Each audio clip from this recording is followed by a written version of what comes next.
ప్రభునందు ప్రియ సహోదరి సహోదరులారా,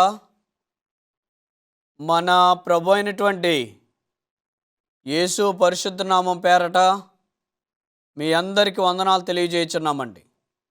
మీలో ప్రతి ఒక్కరిని ఈ హోప్ టీవీ ఇండియా ఛానల్కు ప్రేమతో ఆహ్వానించుచున్నామండి. ప్రార్థన చేసుకుందాం. ప్రేమగల మా తండ్రి, దయగలిగిన మా యేసయ్య, మీ ఘనమైన శ్రేష్టమైన నామమునకు వేలాది వందనములు, స్తుతులు, స్తోత్రములు స్తోత్రములు స్తోత్రములు మా తండ్రి. మరొకసారి మీ వాక్యాన్ని వినాలని మీ పాదాల చెంతకు చేరి ఉన్నాము. మీ దాసుని బలపరిచి వారి ద్వారా మీరు మాతో మాట్లాడి నీ వాక్యంతో మా హృదయాలను తృప్తిపరిచి మహిమ పొందమని యేసు నామమున ప్రార్థించి వేడుకొనుచున్నాము తండ్రి. ఆమేన్. దేవుని యొక్క వాక్యములో నుండి యెరూషలేము ఎందుకు 70 సంవత్సరాలు పాడుగా ఉన్నది? యెరూషలేము ఎందుకని 70 సంవత్సరాలు పాడుగా ఉన్నది? మన ధ్యానము నిమిత్తమై దానియేలు గ్రంథము 9వ అధ్యాయము 1-2 వచనాలు మనం చూస్తే, రాజు అయినటువంటి ఆ యొక్క దర్యావేష్ కాలంలో దానియేలు యిర్మీయా గ్రంథాన్ని చదువుతున్నప్పుడు, యిర్మీయా గ్రంథంలో రాయబడిన మాటలను ఈ దానియేలు చెప్తున్నారు. 9వ అధ్యాయం 1-2 వచనాల్లో, యెరూషలేము పాడుగా ఉండవలసిన దినములు 70 దినాలు పాడుగా ఉంటుంది. అటు తర్వాత ఆ మందిరము తిరిగి నిర్మించబడుతుంది. దానియేలు యిర్మీయా గ్రంథాన్ని చదువుతున్నాడు. యిర్మీయా గ్రంథంలో రాయబడింది, యెరూషలేం 70 సంవత్సరాలు పాడుగా ఉంటుంది. అటు తర్వాత ఆ యొక్క యెరూషలేము నగరం కానీ మందిరము కానీ తిరిగి నిర్మించబడుతుంది అని రాయబడింది. ఆ వాక్యము దానియేలు చదివాడు. ఆయన ఎంతో సంతోషించాడు. ఎందుకంటే లెక్క పెట్టుకుంటున్నాడు ఆయన, ఎప్పుడు ప్రారంభమైంది అని లెక్క పెట్టుకుంటున్నప్పుడు 70 సంవత్సరాలు పూర్తయిపోయింది. సంతోషించాడు. ఏమనంటే 70 సంవత్సరాలు పూర్తయిపోయింది కాబట్టి మేము యెరూషలేము వెళ్ళిపోతాం అని ఎంతో సంతోషించాడు దానియేలు. మేము మా యొక్క దేవుని మందిరము తిరిగి నిర్మించుకొనబోతున్నాం. మా దేవుని యొక్క మందిరము తిరిగి కట్టుకొనబోతున్నాం. ఎంత ఆశ్చర్యము! ఎంత గొప్ప శుభవార్త ఇది అని దానియేలు ఎంతో ఉప్పొంగిపోయి సంతోషపడిపోతున్నాడు. ప్రియతోటి విశ్వాసులారా, ప్రియ సహోదరి సహోదరులారా, దానియేలు యొక్క ఆనందం, దానియేలు యొక్క సంతోషం ఎందులో ఉన్నదంటే, ఆయన యొక్క మందిరాన్ని బాగు చేయటంలో, ఆయన మందిరాన్ని తిరిగి నిర్మించటంలో. తన సొంతింటికి వెళ్ళిపోతున్నాడు. ఎంత సంతోషమో దానియేలుకి. నిజంగా మనం అంతే కదండి. ఏదైనా ఊరు వెళ్ళిపోయా ఉన్నాం, 1 సంవత్సరం 2 సంవత్సరాలు ఉండిపోయాం. అయితే మన ఇంటికి వెళ్తున్నాం తిరిగి 2 సంవత్సరాల తర్వాత, ఎంతో సంతోషపడిపోతాం. బయట దేశాల్లో పనుల నిమిత్తమై వెళ్తారు కదండి. పనుల నిమిత్తమై వెళ్ళినప్పుడు 2-3 సంవత్సరాలు 4 సంవత్సరాలు ఉండిపోతారు. ఆ 4 సంవత్సరాలు అయిన తర్వాత వారి యొక్క యజమానులు మీరు ఇంటికి వెళ్ళండి అన్నారు అనుకోండి, వారికి ఎంత సంతోషమో. ఎందుకంటే నా కుటుంబాన్ని నేను చూడబోతున్నాను, నా కుటుంబ సభ్యులతో నేను కలవబోతున్నాను, నా కుటుంబంతో నేను ఉండబోతున్నాను అని వారు ఎంతో సంతోషపడిపోతారు. 4 సంవత్సరాలు 2 సంవత్సరాలకు అంత సంతోషమైతే 70 సంవత్సరాలు అయింది వచ్చి బబులోను, వారు తిరిగి వెళ్తున్నారంటే దానియేలుకి ఇంకెంత సంతోషం అండి. అదే సంతోషపడుతున్నాడు. ఓ నేను నా సొంత ఇంటికి వెళ్ళిపోతున్నానా, తిరిగి నా స్వదేశం నేను వెళ్ళిపోతున్నాను, నా స్వదేశంలో నేను జీవించబోతున్నాను, నా యొక్క స్వదేశంలో నా మందిరంలో నా దేవుని యొక్క మందిరంలో నేను ఉండబోతున్నానా అని ఎంతో ఎంతో సంతోషించాడు దానియేలు. సంతోషం అనేది మనకి ఎక్కడ ఉండాలంటే ఆయన మందిరములో ఉండాలి. ఆయన మందిరము, ఆయన పని చేయటంలో మనం సంతోషించాలి. అందులోనే సంతోషం కలుగుతుందండి. మరి ఎక్కడా కూడా సంతోషం అనేదే కలగదు. అయితే యెరూషలేము అసలు ఎందుకని పాడైపోయింది మరి అని మనం పరిశీలన చేయగలిగితే, మొట్టమొదటి మాట 2వ దినవృత్తాంతాల గ్రంథం 26వ అధ్యాయము 21వ వచనం, విశ్రాంతి దినములను మీరుట వలన ఆ యొక్క భూమికి ఇవ్వాల్సిన ఆ యొక్క విశ్రాంతిని ఇవ్వకపోవటం వలన దేవుడైన యెహోవా 70 సంవత్సరములు యెరూషలేము పాడుగా ఉండవలెనని ఆజ్ఞాపించెను. ఎందుకు పాడైపోయిందంటే మొట్టమొదటి కారణం యెరూషలేములో విశ్రాంతి దినాన్ని మీరుట వలన. విశ్రాంతి దినాన్ని మీరారు వీరు. దేవుడైన యెహోవా సంఘానికి 7వ దినాన్ని పాటించమని, ఆచరించమని ఇచ్చారు. వాక్యంలో మనం చూడగలిగితే లేవీకాండము 26వ అధ్యాయము 33 నుంచి 35 వరకు మనము చూడగలిగితే, మీరు మీరినటువంటి ఆ విశ్రాంతి దినాలన్నింటినీ కలుపుకొని భూమికి విశ్రాంతినివ్వటానికి మిమ్మలను ఆయన ప్రజల్లో నుంచి తోలివేయును. చూసారా, దేవుడు తన వాక్యాన్ని, దేవుడు తన ఆజ్ఞను ఎలాగా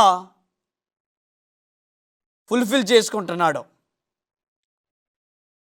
ఈ ఇశ్రాయేలీలందరూ సబ్బాతును విడిచిపెట్టారు, సబ్బాతును మీరారు. దేవుడైన యెహోవా చెప్పాడు, సబ్బాతు దినమందు మీరు ఏ పని చేయవద్దు, అది నీ దేవుడైన యెహోవాకు విశ్రాంతి దినము, అందులో మీరు ఏ పని మీరు చేయొద్దు అన్నప్పుడు మీరేం చేశారు? బరువులు మోశారు. బరువులు మోసి విశ్రాంతి దినాన్ని వీరు మీరారు. ఏమి చేయకూడదో అదే వారు చేశారు. దేవుడు చెప్పాడు, మీరు ఏమి చేయొద్దు, సబ్బాతు అది నా దినమది అని చెప్పినప్పుడు ఆ దినాన్ని వీరు మీరారు. మీరుట వలన దేవుడు వీరిని ఏం చేశాడంటే బబులోనికి బానిసలుగా అప్పగించారు. ఈ 70 సంవత్సరాలు ఆ యొక్క యెరూషలేమంతా పొలాలు కానీ మిగతా ఏవైనా విశ్రాంతిలో ఉండాలి. ఎందుకంటే ప్రతి విశ్రాంతి దినమందు ప్రజలు ఏం చేస్తున్నారంటే గుణపాలతో భూమిని పొడుస్తున్నారు. దేవుడేమో ఏ పని చేయొద్దంటే వీరు గుణపాలు పట్టుకొని పారలు పట్టుకొని వీరు భూమిని బాధిస్తున్నారు. దేవుడేమో విశ్రాంతినిస్తే వీరు విశ్రాంతినివ్వట్లేదు. దేవుడేమో పని చేయొద్దంటే వీరు పని చేస్తున్నారు. లేవీకాండంలో రాయబడింది కదా, సబ్బాతును మీరుట వలన మీరు ప్రజల్లో నుంచి కొట్టివేసి మీరు ఇవ్వాల్సిన విశ్రాంతిని ఇవ్వలేదు కాబట్టి దేవుడు దానికి విశ్రాంతిని ఇవ్వటానికి మిమ్మల్ని అక్కడి నుండి తోలివేయును. మీరు విశ్రాంతి ఇవ్వాలి కదా, మీరు ఇవ్వలేదు కాబట్టే దేవుడు ఏం చేస్తున్నాడంటే మిమ్మల్ని అందరినీ అక్కడికి పంపి ఈ భూమికి ఆయన విశ్రాంతిని ఇస్తున్నాడు.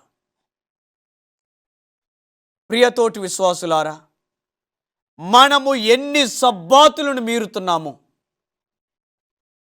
దేవుడు మనకి ఏ దినాన్ని ఆరాధించమని మనకిచ్చారు. సబ్బాతును ఆరాధించమని మనకిస్తే ఎన్ని విశ్రాంతి దినాలను మనం దొంగిలిస్తున్నాము. ఎన్ని సబ్బాతు దినాలను మనం మీరుతున్నాము.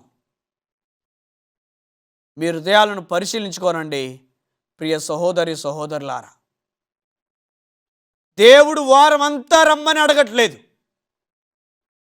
వారంలో ఒక రోజు మాత్రమే దేవునిది, అదే సబ్బాతు. మనమేం చేస్తున్నామంటే సబ్బాతును మీరుతున్నాము, సబ్బాతును పక్కన పెడుతున్నాము. వేరే దినాలను మనం ఆరాధన చేస్తున్నాం. ఏ దినాన్ని ఆరాధన చేయాలో ఆ దినాన్ని ఆరాధన చేయట్లేదు. ఏ దినాన్ని ఆరాధన చేయకూడదో ఆ దినాన్ని మనం ఆరాధన చేస్తున్నాం. ఇశ్రాయేలీలు అదే పని చేశారు. ఇశ్రాయేలీలు ఆ పని చేయటం వలన వారు బానిసత్వానికి అప్పగించబడ్డారు. మీరు ఇలా సబ్బాతును మీరితే మనము కూడా బానిసత్వానికి అప్పగించబడతాం. మనము బానిసత్వంలోనికి వెళ్ళిపోతాం. దేవుడు మనకిచ్చినటువంటి సబ్బాతును పాటించకపోతే ఖచ్చితంగా దేవుడు మనలను బానిసత్వానికి అప్పగిస్తారు. కాబట్టి ప్రియ సహోదరి సహోదరులారా, సబ్బాతును మీరుకున్నట్లు ప్రయత్నము చేయండి. సబ్బాతును మీరు మీరకుండా ప్రతి సబ్బాతులో ఆయనను ఆరాధించడానికి మీరు వెళ్ళండి. అయితే 70 సంవత్సరాలు అయిపోయింది. 70 సంవత్సరాలు పాడుగా ఉన్నది యెరూషలేము. అయితే ఇశ్రాయేలీలు మరలా వచ్చేశారు 70 సంవత్సరాలు అయిన తర్వాత. 70 సంవత్సరాలు అయిన తర్వాత మరలా వచ్చి ఏం చేస్తున్నారో చూడండి. నెహెమ్యా గ్రంథము 13వ అధ్యాయము 16-17 వచనాలు. తూర్పు దిక్కున ఉన్నటువంటి ప్రజలు విశ్రాంతి దినమున చేపల వ్యాపారం చేయుచుండెను. మీరు సబ్బాతును మీరుట వలనే కదా బానిసత్వానికి అప్పగించబడ్డారు. మరలా మీరు ఇదే వ్యాపారం చేయుచున్నారా అని అడుగుతున్నాడు నెహెమ్యా. ఇక్కడ చూడండి, 70 సంవత్సరాలు పూర్తయిపోయింది. దేవుడు మరలా తిరిగి వీరిని తమ స్వదేశానికి తీసుకొచ్చాడు. ఈసారి బాగా ఉండండి, సబ్బాతును పాటించండి అని చెప్పాడు. అయినా కానీ ప్రజలు ఏం చేస్తున్నారంట? సబ్బాతు దినమందు చేపలు కొంటున్నారు, చేపలు అమ్ముతున్నారు, వ్యాపారం జరిగించుతున్నారు. చూసారా? కనీసం జ్ఞానము లేని వారిగా ఉంటున్నారు వీళ్ళు. జ్ఞానము లేనివారిగా, అవివేకులుగా వీరు జీవించుతున్నారు. తెలుసుకోవాలి కదా, మేము సబ్బాతును మీరుట వలనే మేము బానిసత్వానికి వెళ్ళాము. దేవుడు మరలా మమ్మలను కనికరించి మా స్వదేశానికి తీసుకొచ్చాడు. అయ్యో మేము ఈ పని సబ్బాతును మీరకూడదు అన్న కనీస జ్ఞానం వీరిలో ఉండాలి. కానీ మరలా ఏం చేస్తున్నారంటే సబ్బాతునే మీరుతున్నారు, చేపలు అమ్ముతున్నారు, చేపలు కొంటున్నారు. ప్రియ సహోదరి సహోదరులారా, సబ్బాతు విషయంలో దేవుడు ఎంత సీరియస్గా ఉన్నాడో చూడండి. ఎందులోనైనా మీరు రాజీ పడండి, కానీ సబ్బాతులో రాజీ పడొద్దు. తినుట విషయంలో రాజీ పడండి, పని చేయటంలో రాజీ పడండి, డబ్బు సంపాదించడంలో రాజీ పడండి. ఎన్ని ఆటలో రాజీ పడినా పర్వాలేదు, కానీ సబ్బాతును పాటించడంలో మాత్రం రాజీ పడొద్దు. సబ్బాతును మీరు పాటించండి.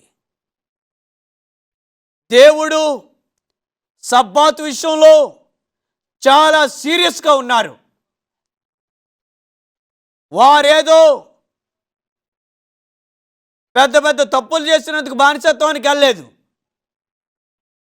కేవలం సబ్బాతును మీరుట వలన 70 సంవత్సరాలు ఒక దేశం పాడుగా ఉన్నది. పాడుగా దేవుడు చేశాడు దాన్ని. కారణం సబ్బాతును మీరుట వలన. మరి చాలామంది సబ్బాతు లేదంటున్నారు, సబ్బాతును పాటించనక్కర్లేదు అంటున్నారు, అది కొట్టివేయబడింది అంటున్నారు. నిజంగా సబ్బాతే కొట్టివేయబడితే, సబ్బాతే లేకపోతే దేవుడు ఎందుకు ఇంత సీరియస్గా ఉన్నాడు సబ్బాతు విషయంలో? ప్రజలందరూ భూమికి విశ్రాంతి ఇవ్వలేదు, భూమిని వారు బాధించారు. భూమికి విశ్రాంతి కావాలని ఆయన ఏం చేశారంటే, సబ్బాతు అంటే విశ్రాంతిని ఇవ్వటానికి ప్రజల్నే గెంటేసి దేశమంతటికి ఆయన విశ్రాంతినిచ్చారు. విశ్రాంతిని ఆయన ప్రకటించారు. కాబట్టి మనము చేయవలసిన పని, సబ్బాతును మీరకూడదు, సబ్బాతును మనం పాటించాలి. సబ్బాతుకు ఇవ్వాల్సిన ప్రాధాన్యతను సబ్బాతుకు ఇవ్వాలి. దేవుడు పాటించాడు. ఆదాము అవ్వలతో మొదటి సబ్బాతును ఆయన గడిపాడు. ఏదైనా తోటలో, పాపము లేనటువంటి లోకములో సబ్బాతు ఆరాధన ప్రారంభించబడింది. పాపము లేని లోకములో సబ్బాతు ఆరాధన ప్రారంభించబడింది. అదే సబ్బాతు ఆరాధన దేవుడు ప్రజలకిచ్చారు. ఆ ప్రజలకిచ్చిన తర్వాత మరలా ప్రజలు తప్పుపోయినప్పుడు మరలా వారిని నిలబెట్టాడు. మరలా తప్పుపోతున్నప్పుడు తన ఆజ్ఞలలో 4వ ఆజ్ఞగా చేర్చాడు. ఇప్పటికీ ఆ దినాన్ని మనకిచ్చారు. కొత్త నిబంధనలో చూడ మార్కు సువార్త 2వ అధ్యాయం 27-28 వచనాల్లో ఆయన విశ్రాంతి దినమునకు ప్రభువై ఉన్నాడు. విశ్రాంతి దినానికి ఆయన ప్రభువు, మరి ఏ దినానికి కాదు. నేను ఆ దినానికి ప్రభు అయి ఉన్నానని, ఈ దినానికి ప్రభు అయి ఉన్నానని దేవుడు ఎక్కడైనా చెప్పాడా? లేదు. నేను విశ్రాంతి దినానికి ప్రభు అయి ఉన్నానని యేసు ప్రభువారు చెప్తున్నారు. ఆయన ప్రభు అయి ఉన్న దినము సబ్బాతు దినం. యోహాను గారు అంటున్నారు కదా, ప్రకటన గ్రంథం 1వ అధ్యాయము 13వ వచనంలో, ప్రభు దినమందు నేను ఆత్మను పొందుకుంటేని. ఏ దినమందటండి? ప్రభు దినమందు నేను ఆత్మవశుడునైతిని. ప్రభు దినం అంటే ఏ దినం? సబ్బాతు దినం, విశ్రాంతి దినం. ఇది ప్రభు దినము. ఈ ప్రభు దినమందు ఆయన ఆత్మవశుడయ్యాడు, ఆత్మతో నింపబడ్డాడు. కాబట్టి ప్రియ సహోదరి సహోదరులారా, మనము ఏ దినాన్ని ఆరాధన చేయాలి? సబ్బాతున, ఆదివారాన్న? అంటే సబ్బాతునే మనం ఆరాధన చేయాలి. సబ్బాతు విషయంలోనే దేవుడు చాలా సీరియస్గా ఉన్నాడు. సబ్బాతును పాటించమని ఆయన తెలియజేయుచున్నాడు. అలాగా సబ్బాతును మీరారు, వారు బానిసత్వానికి అప్పగించబడ్డారు. మరలా బానిసత్వంలో నుంచి తీసుకొచ్చిన మరలా వారు అదే పనిని వారు చేశారు. చివరి దినాలలో, కడవరి దినాలలో మనము ఇలాంటి పనులు గనక జరిగిస్తే మనము నిత్య నరకానికి పాత్రులమవుతాము. ఆ నరకానికి మనం వెళ్ళిపోతాం. దేవుని రాజ్యంలోనికి వెళ్ళే బాధ్యతను మనం కోల్పోతాం. దేవుని మార్గము ఇదే. ఏంటి? సబ్బాతే ఆయన యొక్క మార్గం. ఈ త్రిమాసమంతయు మనం నేర్చుకుంటున్నాము దేవుని యొక్క మార్గం గురించి. ఆయన మార్గంలో విశ్రాంతి దినం అనేది ప్రధానమైనది. కనుక సబ్బాతును పాటించండి, దేవుని రాజ్యానికి వారసులు కండి. దేవుడి మాటలు దీవించునుగాక. ఆమేన్. ప్రార్థన. ప్రేమగల మా తండ్రి, దయగలిగిన మా యేసయ్య, మీ ఘనమైన శ్రేష్టమైన నామమునకు వేలాది వందనము తెలియజేస్తున్నాము. మీ దాసును బలపరిచి మీరు మాతో మాట్లాడారు. యెరూషలేము 70 సంవత్సరాలు పాడుగా ఉండడానికి గల కారణము సబ్బాతు అని నేర్చుకున్నాము. కనుక మేము సబ్బాతును విడిచిపెట్టకుండా సబ్బాతును పాటిస్తూ, నిన్ను వెంబడిస్తూ, నీ మార్గంలో నడుస్తూ, నీ రాజ్యానికి మేమందరము వారసులము కావడానికి మీరే కృప చూపించమని, ప్రార్థన ఆలకించి ప్రార్థన ప్రతిఫలం దయచేయమని యేసు నామమున ప్రార్థించి వేడుకొనుచున్నాము తండ్రి. ఆమేన్. దేవుడు మిమ్ములను దీవించి ఆశీర్వదించునుగాక. ఆమేన్.